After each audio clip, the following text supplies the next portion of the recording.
Hello and welcome to another edition of Power of the Pen. I am so excited today because it's Black History Month and I love celebrating everything that has to do with us as a people.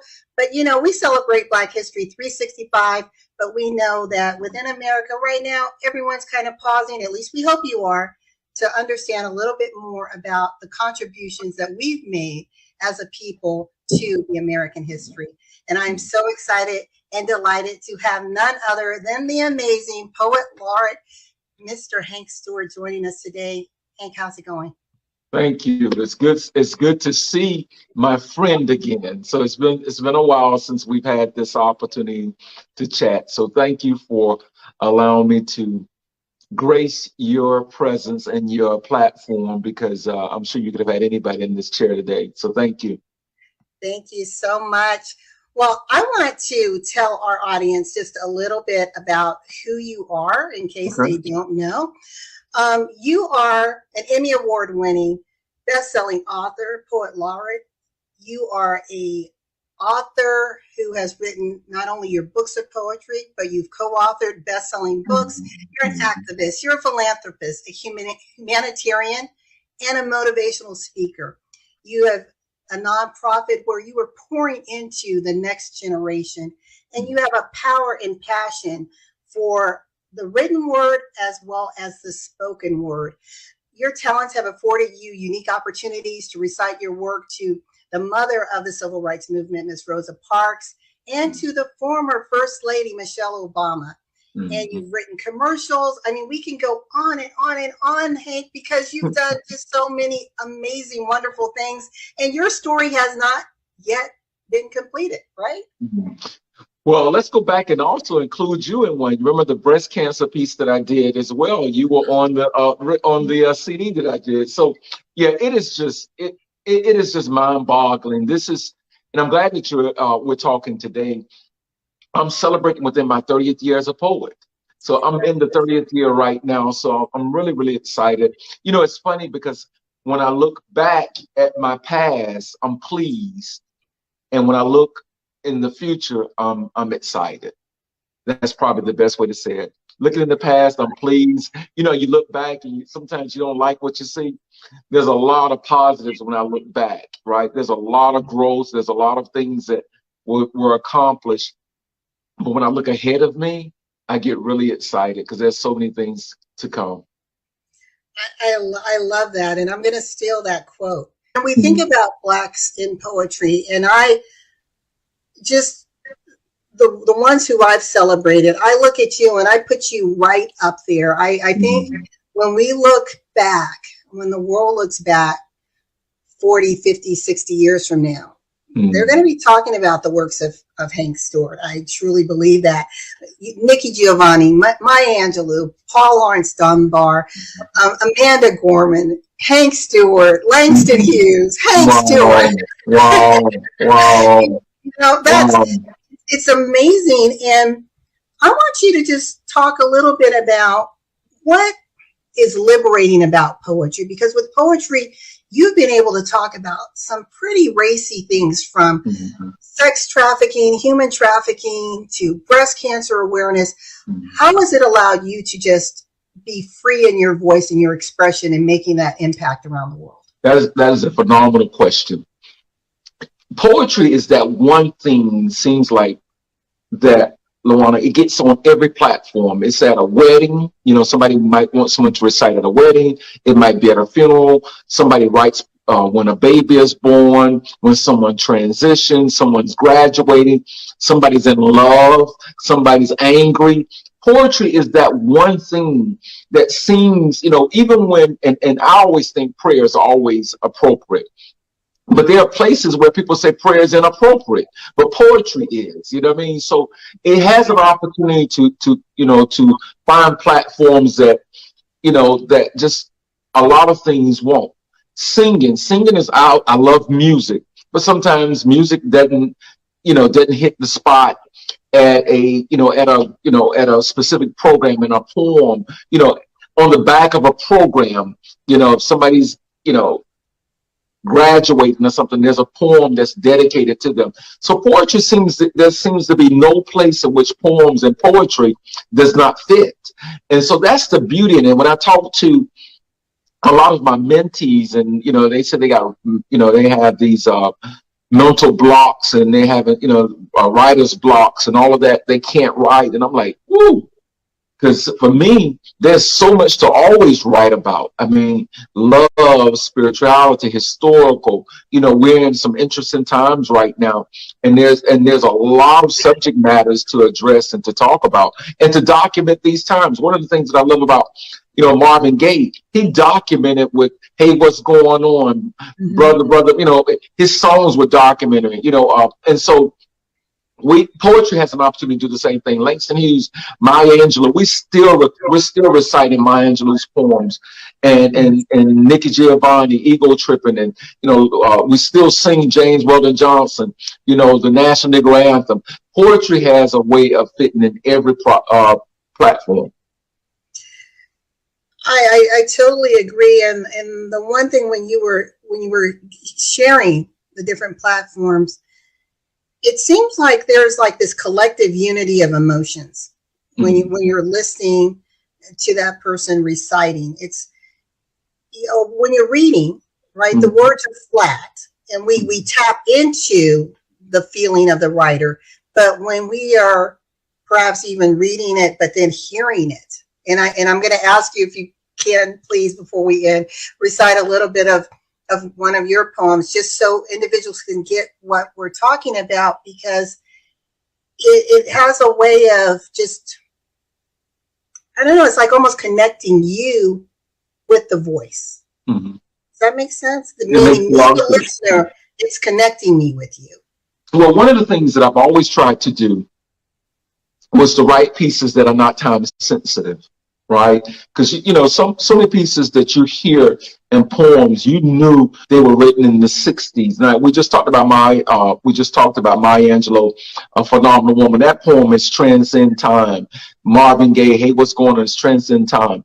But a lot of pieces we read, we can tell which era they were written in.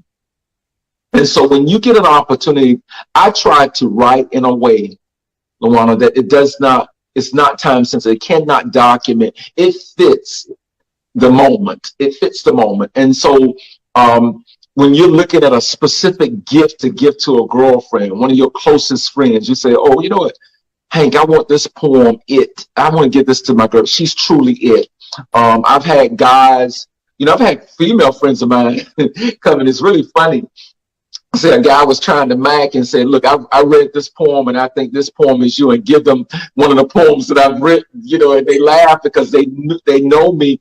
As a matter of fact, like you, I might have read them the poem when I was writing the piece. Remember a lot of the pieces that I would sample off of y'all. And so, so it's really trying to write in a way that every person feels like that poem is written specifically for me or for somebody that I know. And when you can connect like that with your audience, then you have longevity.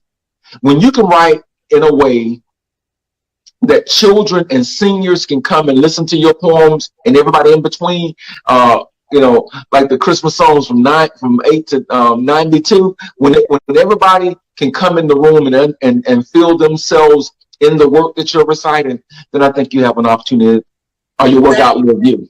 Right. Yeah, that's powerful, because as you said, you're reciting something, but it's the ears that are listening are multi-generational, and everyone can see themselves in that. And I think for us as a people, we have been, and still are in many cases, invisible, right? But this almost demands us to be seen and heard, perhaps heard first, then seen second, because whether it's through the pains of our travels, whether it's through reflecting on history, like you said, sharing that love story. And I want to talk a little bit about that, because we know that as a people, we have been challenged with Black love, from slavery, families ripped apart. And even when you're looking at the media, Black love was never really celebrated. But in your poetry, you not only give honor and celebration to the woman, but honor and celebration to relationships. Can you talk a little bit about that? Well, love, I mean, for God so loved the world that he gave his only, I mean, love has been around for forever, right? And so, I'm often sad when I hear somebody say they've never been in love or they don't want to love again, because that's one of the most beautiful things that you could ever experience, is to love, not first love self, right? Today is day 1,861 straight workout days for me, right? I started working out December the 30th, 2016. Haven't missed a day since then. That's love. I mean, I love myself enough to try to be as healthy and as good and as I can possibly be. And so it starts with yourself. I don't ever want to make someone happy. I want to add to someone's happiness. That's too much. It's too much pressure to make LaWanna happy, but it's easier to add to her already happiness, and her already happiness comes with her loving herself, right? And so I think when we start to bottle it in that fashion, and when we start to really package it as you love yourself first, and then I work out and I'm listening to Instagram, and one of the things that I heard, and I can't remember, I don't know where it originated because I've heard it so many times from different people. They said, I woke up and I love myself the first today, so your love is extra. You know what I mean? And that's powerful. That is so powerful. I woke up and I love myself first, so your love is extra. What you give me is extra. It's not, so it's on top of me loving myself. And I think when we do that, and when you start to love yourself and somebody else love themselves, and y'all bring that love together, oh my God, you just gave me another poem. I mean, can you imagine if you love yourself so much, and I love myself so much, and then I love you so much to try to make you happy, and you love so much to try to make me happy, and you're bringing that together? That's poetic in itself. You don't need any words, and people can feel that. And I think that's one of the things that I love about looking at love, is when you see two authentic people who, like your parents, who they love each other and they like each other, they like being in each other's space. And so that is very important. And I don't want to be in a relationship that I just love somebody and don't like them. I like them and don't love them. I want both. Yeah, I agree. And I think when we listen to the stories of your poems, I think it can give people who feel like I can never love again, or will I ever find love? It gives them a sense of hope. But you said something so critical. We have to first start with ourselves, loving God first. I'm a believer. But then being able to love yourself, because how do you extend out if you can't love you? Right? And loving yourself comes in so many, and I promise you, I believe when you love yourself, it attracts people who will love you too, right? So when you get to the point where they see, because when you love yourself, you feel good when when you dress up and you walk different, you got that little step, you got that little pep in your step, and the way your hair looks right now, and the necklace that you put on, you feel good about yourself. Well, somebody looking at you is going to feel that. They're going to see that it radiates throughout. And so I think it attracts. I think when somebody's not comfortable and don't love themselves, people can see that. And a lot of times it's preyed upon, and that's what we see. And you talked about some of my poetry being, geared towards sex trafficking and all that. And that's when we see young ladies and young men pulled into a community that they didn't bargain for, and that's because somebody saw that they had low self-esteem and didn't particularly love themselves, and they preyed on that. They played on it and they preyed on it, right? And that's how they pulled them in. And so when somebody knows when you see somebody, I won't even approach you, LaWanna, with some crap, because I know how much you love and you care about yourself, right? There are certain things I won't even approach in our conversation. There's a way I wouldn't even approach you. I wouldn't say certain things. I know who I'm dealing with, and I know how much she loves herself first. And so I won't use certain language around it because you don't condone it, right? So when you set the standard to how people treat you, woo, it's a beautiful thing. It's a beautiful thing. And you've set that standard. And the women that you're around, your mom has set it in you. And the women that you're around, you do it with your niece, right? When you set a standard of loving yourself and how and what you will and will not accept, that's a game changer. Yeah, that's powerful. Speaking of mothers, I know one of your biggest influencers and guides was your mom. So can you tell how you even reflect on her and her teachings to help inspire you to continue to write and share your poems? So my mom transitioned this past December, Christmas Day. My mom was 93 years young, and it was such a blessing, right? My mom was 93 years young, would have been 94 on the 20th of January. And she thought enough to stay around until Christmas morning.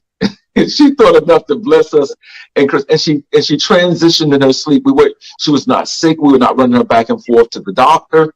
My mom was doing crossword puzzles without glasses 2 weeks before she transitioned. Right, body just gave out on just natural causes. Right. My mom never said anything. You're gonna like this. My mom never said anything that made me want to write poetry. My mom always did things that made me want to write about women. My mom was the example, right? She was an example. I never heard my mom use a day of profanity, right? Always my mom would take 2 or 3 eggs and feed 5 and 6 people, right? My mom, it was crazy because when my mom transitioned, there were young people, friends of mine when we grew up together. One young man said, "Your mom took me to my very first vacation Bible school." Another young lady said, "It's because your mom, she took us to church." So my mom never said anything. She just always did it. Right? She was the example. I always say, I don't want to hear LaWanna. I don't want to hear another sermon. I want to see a sermon. And my mom was the sermon. I didn't have to hear it. I saw it. Prayer is always the first thing we do because my mom prayed about everything. She was like, "Okay, let's pray." I remember I was moving to Atlanta, driving here in an old red Volkswagen Bug and a 72 Bug, right? And that morning when I got up and I was driving to Atlanta, she says, "Let's pray." She prayed about everything. So again, she never encouraged me, verbally of what to write about. I just saw her life, and she was infused in all of my pieces. When I wrote It, Beautiful, Big Mama, all these pieces that you might, Diva, all these pieces that Black men are the luckiest in the world. My mom has a line in there somewhere. It's something in there about Ruth Smith Stewart, right? Because, of how she lived her life. That's beautiful, beautiful, beautiful tribute. Before we go into the second part of this, you think you might be able to share a little bit of poetry with us? Which one would you like to hear? You want to hear It? I'd like to hear It. So It is a piece that I wrote years ago. And I'll never forget when I wrote it. I love writing pieces about women, and particularly Black women, but women in general. And I started looking at, and I was asked about the type of woman that I like, and somebody wanted me to put it all in a piece. And I said, I don't know. It's hard because I'm like, she just has that it fact. She has it, and I kept saying it, and I was like, let me see if I can capture it. And so the poem It is this one. When she walked into the room, there was something very special about her. Something really unique. Not the kind of special you see a stranger with. You see, she has what we would call it. And her it is extraordinary. It's got us tripping, I must admit. What is it? Well, I'm glad you asked. Let me suggest something, fellows. If you ever see it and it's available, do yourself a favor, make her your wife. You see, it is confidence. It's an air. It is pride. It knows how to handle adversity. It takes things in stride. Now I'm talking about it. It cannot be inherited. Nor is it willed, and it's not genetic. Just because your mother had it doesn't mean that it will grace you. I promise you, I've seen some ladies who thought they had it and they didn't have a clue. Now I'm still talking about it. It knows when to speak and it knows when not to say a word. It is like Godiva chocolate. You see, it is preferred. It knows which fork to use. It frequents plays. It doesn't raise hell. Instead, it chooses to pray. You see, when she smiles, you see it. When she laughs, you hear it. When she tells you something, you believe it. When she hurts, you feel it when she dances, or you want to move with it. You see, a man wants to love it. He wants to hold it. He wants to cherish it. He wants to protect it. Every man knows his life is incomplete without it. You see, for it, she is the prototype. It's like she doesn't walk, she glides and around. It is his life. Now, you can't find it in the special section of the store. You can't order it offline, and trust me, there'll be no articles about it from the press. But one thing for sure, it sure knows how to wear a sundress. It can't be defined by height, age, shape, color, size, or any of those things. It could be single, divorce. It might be wearing a ring. You see, it is all or none. You can't have just a little bit of it. It is classy, sophisticated, and elegant. Either the way it stands or the way it sits. Now, how many ladies out there believe that it? Raise your hands. Put your hands down, because it cannot be claimed. It is on board. It doesn't even know it has it. It is just that plain. Now, there's no classes, seminar you can take for it, and you can't study it in the manual. It is not a membership-based club. You can't pledge for it. And there's no fees to be renewed annually. It is a lot of things. But it gives more than it takes. For all that it is, one thing, you can't fake it. The poem is entitled It. I love it. That's one of my most favorite poems by you. I love that piece. I love that piece. Love it. And to our listening audience, we're here with Poet Laureate Hank Stewart. He's an Emmy Award-winning poet as well. I failed to mention that. And he just recited one of his many, many poems entitled It. And for those women that are listening and you're perhaps struggling with questioning who you are, your value, your worth, those self-esteem issues that sometimes we go through, especially as we mature, take time and just reflect on the words of this poem. Let them wash over you, and just know that you are worthy, you are deserving, and you are enough. And it starts with self-love, and you'll attract all that you want, right? And you attract the right of what you want, because we, how we dress, what we say, where we go attracts. It tells us what we're looking for, so it attracts what you want. You're exactly right, LaWanna. And I just, again, I want to give you a shout out, and I really do, because you're one of my sheroes too, and I see you and how you maneuver, how you move quietly, methodically, strategically, in your moves and your ability to want to leave an impact. And not only do you do it, but you leave crumbs behind you so somebody can follow, and that's very powerful. And I think, one of my mantras is, and it's my motto, and I'm loving it. It says, it's my time, it's my turn. But if I don't do my part, it's going to be my fault. It's my time and it's my turn. But if I don't do my part, it's my fault. I'm going to say it one more time. When I was a little boy during Christmas time, I knew how good my mom and my dad's money was by if my brother and I had our own bicycles, or we had to share a bicycle that year. And so the years we had to share a bicycle, my brother would ride up and down the street. And I say, it's my time. And I'll ride up and down a little bit. And he says, it's my turn. And so when I look at Dr. Joseph Eccles Lowry and Reverend Cameron Madison Alexander and Miss Rita Samuels and so many civil rights, Dr. C.T. Vivian, Congressman John Lewis, Reverend James Orange, Miss Abernathy, Miss Lowry, and so many other people, Miss Rosa Parks, Amelia Boynton, so many people put their lives on the line and did so much. They did it when it was their time and their turn. And so it's our time now, LaWanna. And if we don't do it, it's going to be our fault. We have to leave something for your nieces and nephews that I know you love so much. And so when I'm out here grinding from the civil rights community and fight, it's because of young people that I'm thinking we got to set the table as much as we can for them. A lot of times white kids are born on third base and they think they hit a triple. Our kids have to come out of the dugout and they've already got 2 strikes on them. So how do we prepare them to have the best life that they could possibly have. You just recited the it factor, and you also, I mean, with everything that you're doing, I don't know how you find time, but now you have your own TV show called The It Factor.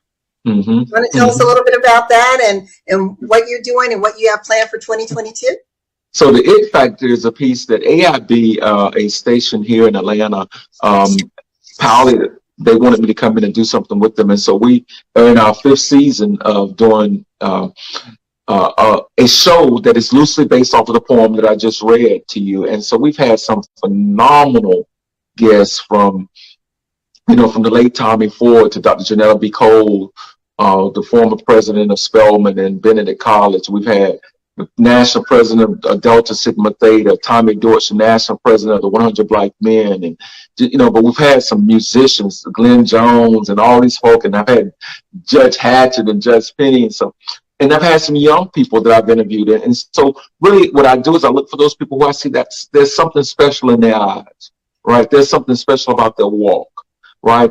And Benjamin Mays says, I only have a minute, only 60 seconds in it. Forced upon me, can't refuse it, didn't seek it, didn't choose it, but it's up to me to use it. I must suffer if I abuse it, give account if I lose it, just a tiny little minute, but all eternity is wrapped up in it. So I bring on people who know how to use their minutes, right?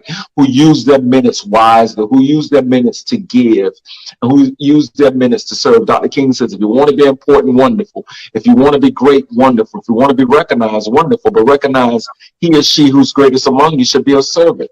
I recognize people who serve, right? Who give, right? And so those are the things that makes you have that it factor. When you're not selfish, you're selfless. It's all of, it's how much can you give? How much can you help? How much can you leave? And so it's such a beautiful thing when we as a people, and when I say people, I'm not talking about African Americans. I'm talking about as a conscious people. One of my favorite quotes says, "It is the responsibility of the conscious to make the unconscious conscious of their unconscious behavior." Let me say it again. It is the responsibility of the conscious to make the unconscious conscious of their unconscious behavior. Let me break it down for the folk who still think I got 3 heads right now. It's the responsibility of those who get it to help those who don't get it, because those who don't get it don't realize they don't get it. So when I say conscious, I'm talking about people who really believe in bringing this country together, who really believes in healing, not hurting. And that's who, and that's what love is. And it keeps going back to love, right? Everything keeps going back to love. Yeah, that's beautiful. And in what you said, you're looking at, and I believe I read in your bio that you are I think you said a servant to humanity. Mm-hmm. And it's, yes, we are people and we have our challenges and we're still fighting systems and unconscious biases and all that. We get that. But there's a greater work that's being done. Mm-hmm. And I believe that you, Hank, are one of those trailblazers. You're helping the next generation, and I'd like you to talk a little bit about that in your foundation that you've developed.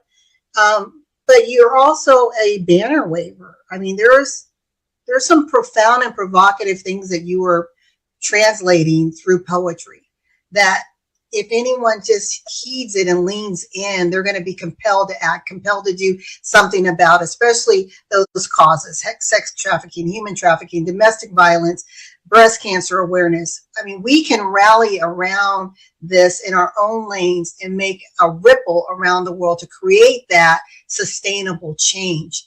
And speaking of that, and speaking of your legacy, can you tell us a little bit about the Stewart Foundation and what you hope to achieve when you look back on the great work that your foundation is doing? So another great question, and I'm so glad you gave me an opportunity to talk about this. Gwen Mason and we started the Stewart Foundation in 2006. So we're coming up on our 2006, we're around right our 17th year now. And what happened was, I have been really, really fortunate, LaWanna, to sit at the table, sit at the feet of some amazing individuals. And I've been there for a while. You know, I've been employed by the NAACP, the Rainbow Push, working for Jesse Jackson and with Janice Mathis and so many amazing people. Work right next door to Dr. Joseph Eccles Lowry. Worked in the Atlanta Life Building, which was the oldest African American insurance company, and you would see people like Maynard Jackson come through there, Rita Samuels, Miss Henrietta Antonine, and so many. Jesse Hill, so many people would come through this. So I've been around such powerful people for so long. And what Gwen and I noticed was their steps were getting slower and their words were getting slurred, and they were getting, because they were getting older. And so we were under, who's going to take the mantle? Who's going to take the baton once they leave, once they're gone? And so we said, we better start doing something now. And so our purpose was to develop the leaders of tomorrow. We call them a lot. We developed a lot, a leader of tomorrow. And so that's what we started. And so we're really proud of our success. We've started from the ages of 8 to 18. So we got kids now, young people now who are parents, got masters, PhDs and all that, who came through our program. So we feel that, somebody asks, somebody made the statement, if all the impact that Bill Gates had in the Gates Millennial Scholarships was to come out of this country, the country would crumble. He's had that much of an impact on the country and what he's done with what him and Melinda Gates did through their foundation. I don't think the world's going to crumble if you take what the Stewart Foundation did, but they'll feel a little ripple. It's a little, because we've had kids who have gone on to do some amazing things right now. And so we see that there's training, there's leadership, there's growth. And that's what we want to do in our foundation. And that's what we've done for the last 5 years. Gwen is probably one of the smartest people I've ever met in my entire life. So I come up with all these crazy hair scheduled things, and she comes and because she's so methodical, she comes and she writes a program around it. So we have a financial wellness and a health and wellness quarter. We have we give back to the community. So we believe in dealing with the whole mind, body, and soul. So our years of fiscal year, August, September, October is financial and health and wellness. November, December, January is community service, where our kids go out and they feed the homeless and they go under the bridges and feed, and then in December, women who are recovering from substance abuse and being homeless, we bring them one of the best Christmas. These women have said that themselves they've ever had. We give them clothing for at least 3 weeks worth of professional work clothing, hats and shoes and purses, and they get a complete makeover. We get their Christmas wish and give them everything on their Christmas wish. We give the agency everything the agency needs to get them to the next year when we come back, and we've done that for 13 years. And then we give them an opportunity to walk the runway to This Girl Is on Fire. So, just the energy and just the love that they feel in the room in January. And we haven't done these 2 things. Well, we haven't done this thing in the last 2 years because of COVID, but we went to the senior citizens and our kids would interview them. There's an African-American quote that says, when an elder dies, the library just burnt down. When an elder dies, a library just burned down. And that's why we tried to document my mom, even my mom at 93, getting as much as we could from her, because she was a library of our family history. So my cousins pull out, but we do that in the foundation. So our kids go in and interview seniors and speak and sit down and talk with them. February, March, and April will be we're in our educational quarter, Black History, Women's History in March. We have one of the largest career days in the country. We bring in anywhere between 150 to 200 speakers. I sit on Workforce Development Board, so we bring in jobs for the young people and their parents. May, June, and July is our social quarter. We have an anti-bullying workshop, network, and then our kids have an etiquette workshop, and they have their own white linen. We give them about a $5,000, $10,000 budget. They put their own white linen, and they recognize their peers, and we give the seniors everything they need to start college. So our kids going to college gets a Foot Locker full of bedding, school supplies, clocks, lamps, printers, a laptop, everything they need to start school, and we give them a little cash for the books.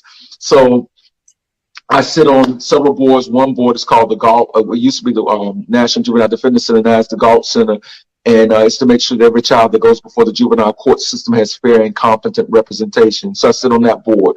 I chair the economic piece for the workforce development. I sit on Maynard Jackson's old board. His former wife and son actually sit on American Voters League board, the Rainbow Push board, and the Stewart Foundation. So it's like I just want to get it done, right? And it's time management. It's getting it done, making an impact, and moving to the next thing. I love that. And I was listening to just the thread of the story that, and when we look back at our lives and we are really tapped into our purpose and being intentional in why we are here, not just occupying space, we can see little threads. They may not be a linear line, we may be zigzagging, but there's connections to get us to where we are today. And you, throughout the years, like you said, you were at the feet of giants, and I've had the opportunity too. In fact, I remember the first time that I met Jesse Jackson. It was my junior year of college, and I had to pick him up from the airport because I was on the speakers bureau. And you know, at that age, you think you know everything about everything, right? Mm-hmm. and not really respecting the walk, you know, because I know, you know, I'm this little rebel in college, and had the opportunity as an adult and more mature to be around him again. And it's so interesting that at different phases of your life, the impressions of our I want to call them our forefathers, the giants, the elders, mm-hmm. take on a different note. And what you did, you saw. God gave you vision to see, okay, their journey is about to end. Mm-hmm. Their legacy doesn't stop, but this journey, someone else has to pick it up. And you were willing to grab the baton and say, I'm the one. You and other people around the world are doing this and pouring in such a unique and special way to the next generation. Mm-hmm. Like you said, who are now, some of your kids have kids of their own and are making impact. So this goes back to celebrating the voice. That's power in how we exercise our voice, how we bring about change, whether it's through written word, spoken word, poetry, music. It's about creating that conversation and shifting the narrative and creating hope. And that's what I see. I see you as a beacon of hope. And I appreciate that. I think, you know, I tell my son, you show me who your friends are, and I'll show you who you are. And the more you hang out with, you know, my pastor used to always say, who was a huge influence in my life, Reverend Cameron Madison Alexander. He's a part of the ancestors now as well. But when I look back at people who poured in me the most, my grandfather, my sister, you know, my uncles and my aunts, and you know, I've been around some amazing people. I mean, amazing people. And you know, part of my stance, even when I boycott something and you know, whatever, fighting, standing against this, advocating on voter registration, voter education, you know, my thing is I got to do this, because if I don't, then they invested in the wrong person. If I don't take a stance when nobody else is standing, you know, like a lot of people was upset with Dr. Lowry when he spoke at Miss Coretta Scott King's funeral and called out Bush about weapons of mass destruction, and they thought it was an inappropriate time, right? And but because I was in that circle and that clique, we had an opportunity to find out why he did it, and he did it because he said the world was watching, and we had an opportunity to save some lives by saying that at that moment. He said, so let me tell you who else did it. Dr. King did it when he spoke out against the Vietnam War at the bombing of the 4 little girls' sleep. And so you start looking at things like, you're like, okay, wow, you know, so you start getting this training when you look at why we fight so hard for Trayvon Martin, because it's similar. It was too similar to I'm sorry, I just went brain dead. It went to Emmett Till, you know, where he was killed. Or when you look at why you stand and you support a Colin Kaepernick, because it looks like Muhammad Ali when he took a stance again. You know what I mean? So you have to, if you don't understand your history and understand the history, then you're bound to repeat it, right?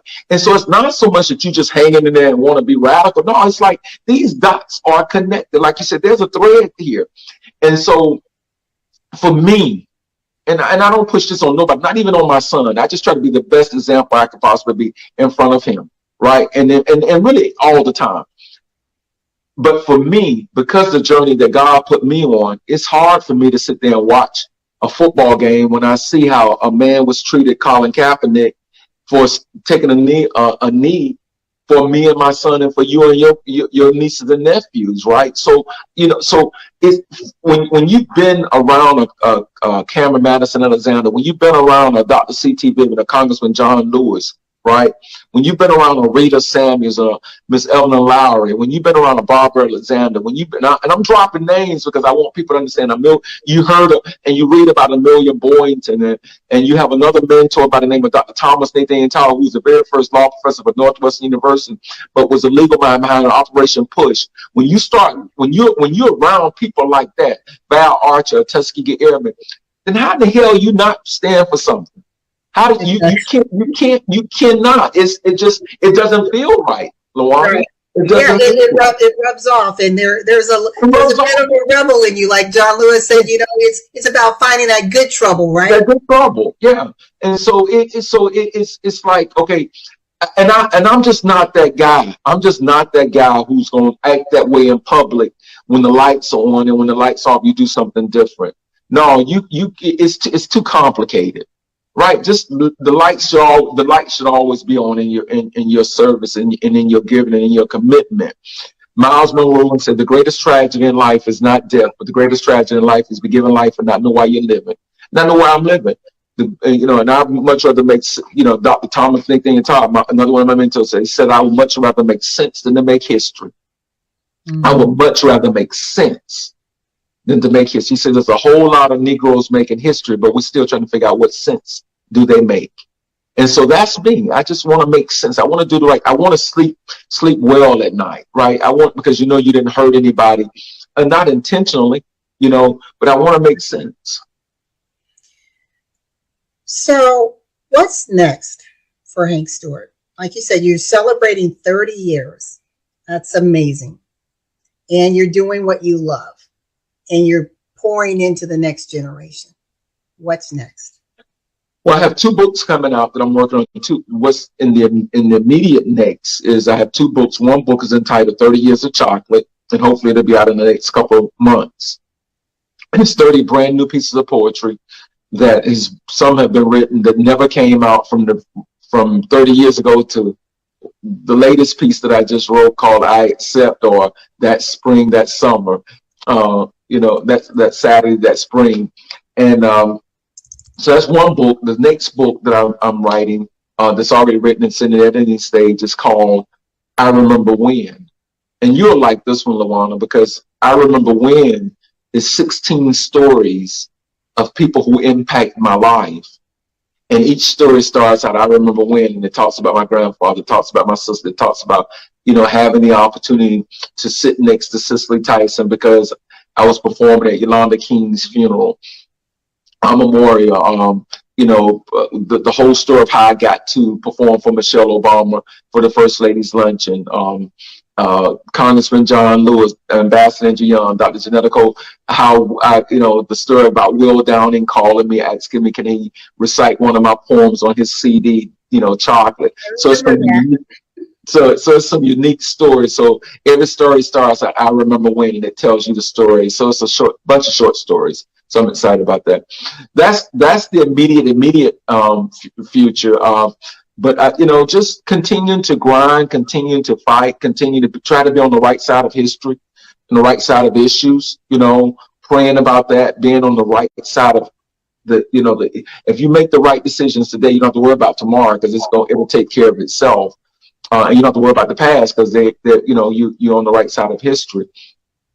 Just continue trying to make an impact, fight for those, the least of these are lost. My favorite scripture is Matthew 25:32-46. And it's where Jesus talks about separating the sheep from the goat. And he says, for I was hungry and you fed me not. I was naked and you clothed me not. I was without a place to stay and you didn't invite me in. I was sick and you didn't. They said, Jesus, when did we see you hungry and naked? And he says, when you've done it to the least of these, you've also done it unto me. So for me right now, I think it's trying to make sure I'm a sheep, not a goat, and I'm doing what's right. I think, you were talking about your book. I remember when, I believe I shared with you, and this is years ago, maybe 15 years ago, there was a song by Luciano. He's from one of the islands, but it's called I Remember When, and it's talking about our ancestry. Oh, wow. And that we have to continue. So again, the voice, we have to continue to remember, from where we came, from those who influenced us, pass on those messages, learning from the history, building upon it, and being better than the day before, right? That's it. I mean, when I spoke at the Youth Detention Center, I spoke at every Youth Detention Center in the state of Georgia twice before the pandemic. This Department of Corrections put me on, and I did a tour around the entire state of Georgia. And one of the things that I told the young people in there, I say, just be better today than you were yesterday. If you told 10 lies yesterday, tell 9 today, tell 8 tomorrow, tell 7 the next day. Tell 6. You might have to hang at 6. Don't go back up to 7. Just be better today. It's too much pressure to be perfect. Just be better today than you were yesterday.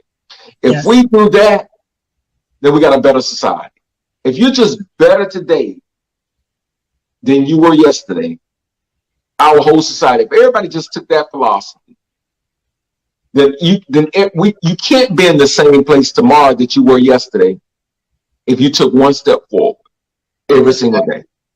And so that's what I try to do. I just try to be better today than I was yesterday, to take one step further, help one other person, you know what I mean, and do as much as I possibly can, create a platform for somebody else because somebody did it for me, right? It's no way.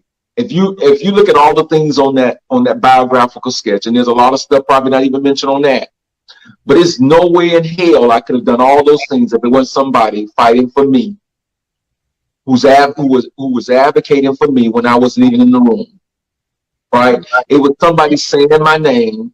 Hank can do this. We should pull Hank on this program. Let Hank Stewart do that. Da da da da. And that's where the Emmy.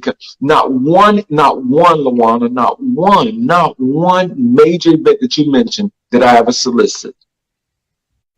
Somebody was always saying my name in the room. When I got an opportunity to perform for the first Rosa Parks, somebody pushed me on that. Michelle Obama, somebody pushed me that. McDonald's commercial, Fox 5 commercials, then the first Port to grace the main stage at the Essence Festival. Somebody did the Trumpet Awards. Everything that you see from having an opportunity to perform for Harry Belafonte in a conversation with Dr. T.T. Vivian, somebody, Sidney Poitier, whatever you see, somebody said my name in the room and thought that this would be a good opportunity for Hank Stewart. And, so I have to try to bring people along because it was done for me. I love it. And can you believe we're already out of time, Hank? Wow. This has been so great. I really appreciate you coming on this special Power of the Pen episode celebrating Black History Month and celebrating the Black voice. Continue to do just the amazing things that you're doing. And as I started off with this show, you are living history and we celebrate you and all that you do. Thank you. Thank you for having me. Thank you for having me. It's good to see you again. And I'll leave you with my favorite quote. If you never come face to face with the devil, you and him must be heading in the same direction. And to our listening audience, thank you again for joining us for another edition of Power of the Pen. Stay tuned for more information coming at you about our upcoming series, again, celebrating Black History Month. And just remember, your voice matters. So pick up the power of the pen, exercise your voice, and know that you too can be an agent of change. Until next time, bye everyone.